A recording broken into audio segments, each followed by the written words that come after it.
Going Beyond is a presentation of Beyond Housing, helping entire communities become better places to live with RareGem Productions. Enterprise Bank and Trust is the proud sponsor of today's Going Beyond program. We have a strong commitment to helping our clients achieve a lifetime of financial success. With 6 locations in the St. Louis area, contact us for your business or personal banking needs. Enterprise Bank and Trust. Create success. We're going beyond.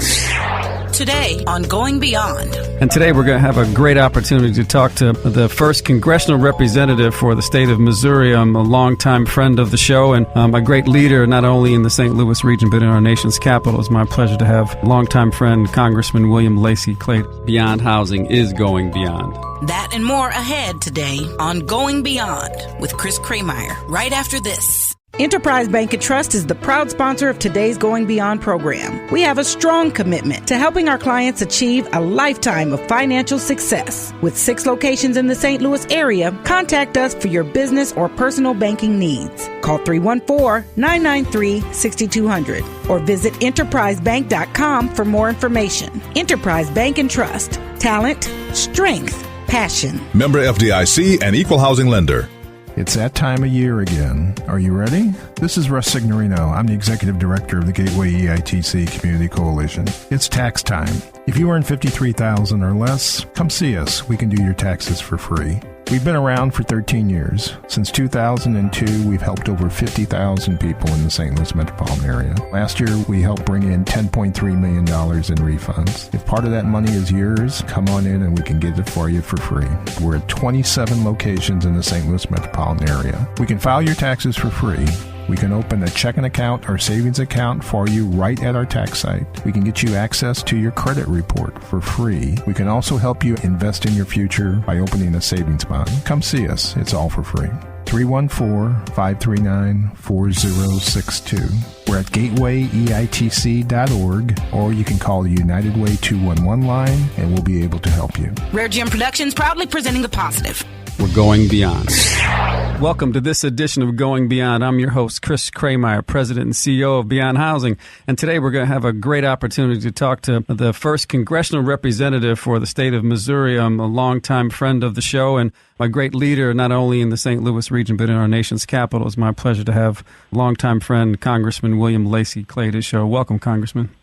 Hey, thank you so much for having me back on the show, Chris. And I look at this as a perfect opportunity for us to discuss the current events of the day that impact our region. Well, clearly you are known, I'm sure, some places across the country and globe as the congressman who represents Ferguson, and that is both an interesting challenge, but I think for you and I, it's about where do we go from here and where do we move forward, not just for the city of Ferguson alone, but for our entire region. So maybe we can talk just a little bit about, from your perspective, the tragic killing of Mike Brown has changed a whole lot of different things for here in the St. Louis region. And so when you think about the things that are in front of us to tackle relative to, kind of where do we go from here, and all the conversations you've had, because I know you're plugged into a lot of different conversations that most of us don't know anything about because you've chosen to keep it, very low key and quiet. Tell us what you think are some of the key things as a region we need to be talking about, whether they are uncomfortable conversations or not, but those things that as a region we need to be talking about if we're going to get healthy and strong. Well, I guess we need to go back to August 9th in order to go forward and sort out which direction we need to go in and which conversations we need to have. Let me start by saying 2 days after Michael Brown was killed, I called Attorney General Eric Holder and asked for his help in the incident itself, as well as I also asked for an investigation of patterns and practices of local law enforcement throughout the region, and in particularly North St. Louis County. And he responded with great strength to that request. In fact, there are now 2 ongoing federal investigations underway, and we hope to know more about their outcome in the near future. And let me also repeat for your listeners what I've said many times, and that is that the pursuit of justice for Michael Brown is not over, and it's just beginning. As far as what I'm working towards, I'm working hard with the Department of Commerce, first and foremost, to identify additional sources of grant funding to help businesses that were affected by the unrest get back on their feet. And a couple of weeks ago, Assistant Secretary of Commerce Jay Williams spent the day in Ferguson with my staff to gain an understanding of the situation at the ground level. Also, you may recall that Secretary of Education Arnie Duncan came and paid a visit also to Ferguson and the surrounding region in order to see what the U.S. Department of Education could do to be of assistance, to be of help in our region in order to improve the educational outcomes and educational opportunities for our young people. So it's clear there's a series of federal resources that you are lending a hand at directing and guiding to make sure that they get to our region. I think you mentioned them. The memory of Mike Brown has not yet been forgotten and will not be forgotten. And even though I think sometimes, in the fast-paced world we live in, folks want immediate returns, and in this case, immediate justice, the justice can still come in some form or fashion if we're willing to keep pushing and fighting for it. And you're certainly correct about that. I have, and my office has been working with the U.S. Department of Justice COPS program, Community-Oriented Policing Services, to talk to local citizens about their experiences when they encounter local law enforcement and what we can actually propose to change about those encounters and change about that relationship between police and the community. And out of that, I think you will see out of that some consent decrees by some of the municipal police departments that change their standards and their practices and how they interact with the citizens who pay their salaries and who they are sworn to serve and protect.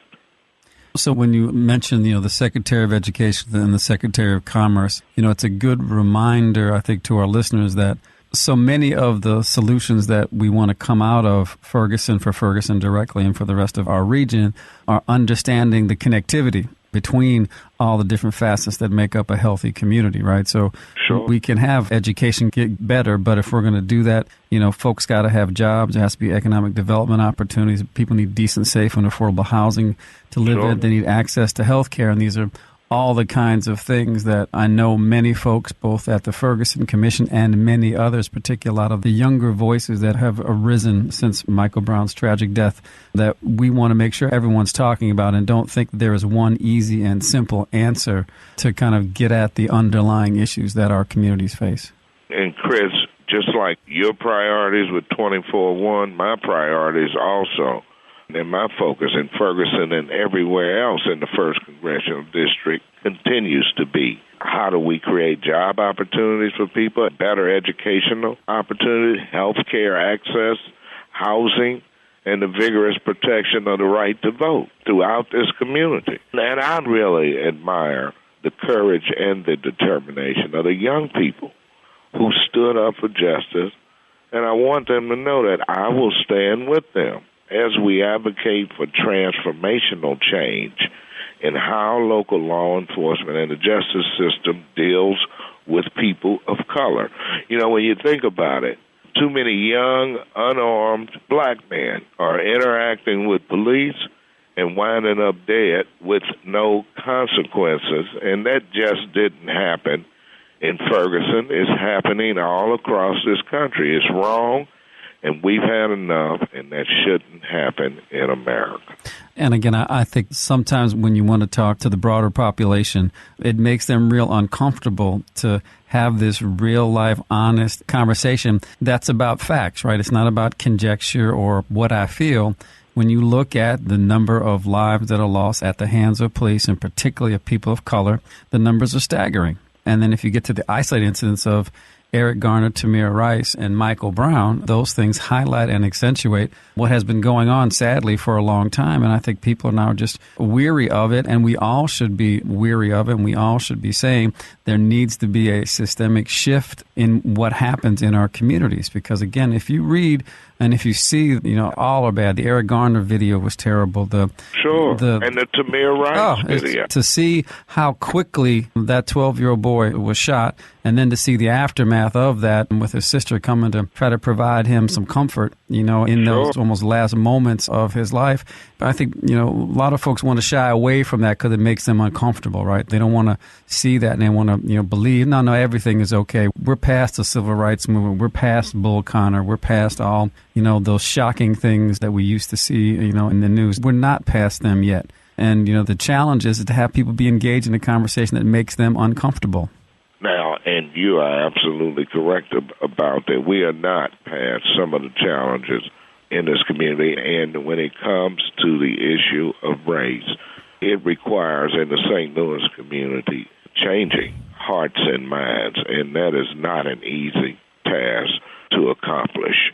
But I'm willing to go down that path because I know from past history, from the civil rights movement, that's what it took. It took raising the consciousness of the American people. And I don't know if your listeners have seen the movie Selma, but I just saw it recently with my children. And when they had experienced Bloody Sunday and the major TV stations broadcast what happened when those peaceful protesters tried to cross that bridge and they saw the melee that ensued and the violence that erupted on the part of local law enforcement inflicting upon those demonstrators, that changed the conversation in America, which is what we have to do now. Now, we have, as you mentioned, we have two videos, one of Tamir Rice and the other one of Eric Garner, where you are witnessing, America is witnessing, these two people losing their lives right before their eyes. Right, it's not. It cannot be moral to say that's acceptable. Right, it's not a movie. It's not pretend. Right, this is real life. True. And to somehow push it aside is wrong and inappropriate because we're never going to get to, again, the difficult conversation. And that is not to suggest that all police officers are bad. It's just to suggest here are two instances where clearly something terribly wrong happened. And is there some systemic changes we need to make to ensure that that doesn't happen again? Police officers have incredibly difficult jobs given the proliferation of guns and the willingness to use them in our society. So, again, I always try to say, look, it's not a either-or proposition. It's an and both, right? Again, we have to respect the difficult job of police officers. We also have to respect the fear and the stress of being particularly a young African-American male in this country today, that every time you leave the house, you're worried about what's going to happen just because of the way you look. And that's not the way our democracy is supposed to work. Sure, and Chris, I am leading up a task force for the Congressional Black Caucus here in Washington with a lot of involvement from the 44 members of the Congressional Black Caucus. It's called the Ferguson Task Force, but it addresses some of the systemic changes we need to make in the standards and procedures of law enforcement nationally. And it also looks at systemic changes through legislation that we need to propose, that I will be introducing, and others will, that will transform how prosecutors handle cases where police use deadly force, and will also require added transparency from local law enforcement, as well as more training in the area of sensitivity training and how to defuse some of these situations. And like you said, there are some people who want to sweep all of this up and just move on like everything is the same. Well, I hate to inform those who want to do that nothing will ever be the same, and that's probably a good thing for our region. And we have some heavy lifting to do to make the changes happen locally and nationally. And I will be asking your listeners, my constituents, to stand with me as I fight to get that done in the 114th Congress. So, Congressman, as we come to a close, is there something you want to convey to our listeners and, as you said, your constituents, as we think about the challenges of Ferguson? And, again, it's Ferguson writ large, right? It's the city of Ferguson, but look, it's our entire region and everybody who's in the 1st Congressional District. Can you give some thoughts about what you'd like our listeners and de facto members of our community to be thinking about and things that they could be doing to be participatory in what you said is the change that's needed to happen, because we can't go back to the way it was? No, and here's what I want to convey to the St. Louis community and the nation, is that we have to be honest about the differences in race and what that produces, all of the disparate outcomes as a result of lack of opportunities and lack of equal justice under the law, and then began to address those disparities, whether it be unemployment or underemployment, whether it be family wealth or lack thereof, whether it be educational opportunity or belonging to a unaccredited school district, or whether it be substandard housing versus, middle and upper income housing. We have to start to look at how we approach closing those disparate gaps. And so that's my mission, and I would hope it would be others' mission in the St. Louis community to move forward on how we bridge those gaps between different races of people in different communities. We'll let that be the last word. Congressman Lacy Clay, United States Congressman for the 1st Congressional District in the state of Missouri. Congress, always great to have you on the show. Thanks so much for your leadership. Thank you so much for having me. Man, that time flew by. It always does. It always does. Yes, it did. We're going beyond. Enterprise Bank and Trust is the proud sponsor of today's Going Beyond program. We have a strong commitment to helping our clients achieve a lifetime of financial success. With 6 locations in the St. Louis area, contact us for your business or personal banking needs. Enterprise Bank and Trust. Create success. Going Beyond is a presentation of Beyond Housing, helping entire communities become better places to live with RareGem Productions. Proudly promoting, presenting, and producing positive programming. Neighborhood is where you live, and we want to keep it strong and vibrant. This is Chris Krehmeyer with Beyond Housing. We are going beyond. Chris Krehmeyer, President and CEO of Beyond Housing. Located at 4156 Manchester, phone number 314-533-0600. The only organization in the St. Louis region that offers access to affordable housing. Wherever we work, our goal is to help transform people, families, and communities so that they achieve the skills, strategies, resources, and commitment to succeed for the long term. See our work at beyondhousing.org. Podcast for Going Beyond can be heard, downloaded, and shared by visiting hallelujah1600.com. Listed under the music tab, on demand. Going Beyond is another positive production of RareGem Productions. It's that time of year again. Are you ready? This is Russ Signorino. I'm the Executive Director of the Gateway EITC Community Coalition. It's tax time. If you earn $53,000 or less, come see us. We can do your taxes for free. We've been around for 13 years. Since 2002, we've helped over 50,000 people in the St. Louis metropolitan area. Last year, we helped bring in $10.3 million in refunds. If part of that money is yours, come on in and we can get it for you for free. We're at 27 locations in the St. Louis metropolitan area. We can file your taxes for free. We can open a checking account or savings account for you right at our tax site. We can get you access to your credit report for free. We can also help you invest in your future by opening a savings bond. Come see us. It's all for free. 314-539-4062. We're at gatewayeitc.org, or you can call the United Way 211 line, and we'll be able to help you. RareGem Productions proudly presenting the positive.